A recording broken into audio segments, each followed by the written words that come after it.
14 বছর পর সংবিধানে ফিরল তত্ত্বাবধায়ক সরকার। বিতর্ক এড়াতে আগামী ফেব্রুয়ারিতে নয়, চতুর্দশ নির্বাচন থেকে কার্যকর।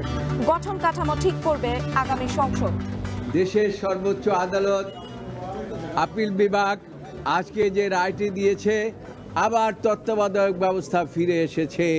কেয়ারটেকার গভর্নমেন্ট হলো এরকম একটা পিলার, এটিকে সরিয়ে ফেললে অবাধ নির্বাচন সম্ভব নয়। 20 বছর পরে যদি মনে করে মানুষ এই ব্যবস্থা পচে গলে গেছে, এর থেকে ভালো কোনো ব্যবস্থা গণতন্ত্র সংরক্ষণের জন্য প্রয়োজন, সেটা অবশ্যই পার্লামেন্টের একটা ডিসক্রিপশন থাকবে।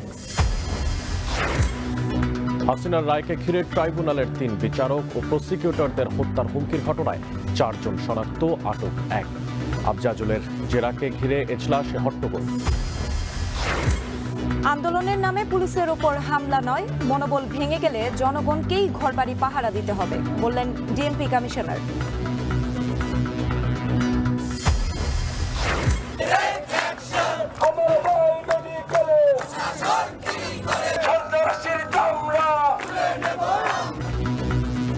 রাজশাহী বিশ্ববিদ্যালয়ের শিক্ষার্থীর ওপর হামলার প্রতিবাদে বিক্ষোভ, অবরোধ।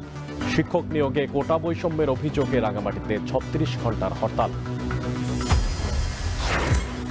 34টি অস্ত্রোপচার শেষে 4 মাস পর বাড়ি ফিরল মাইলস্টোনের আরিয়ান। হাসপাতালের ছাড়পত্র পেল 34 জন, চিকিৎসাধীন আরও 2 জন।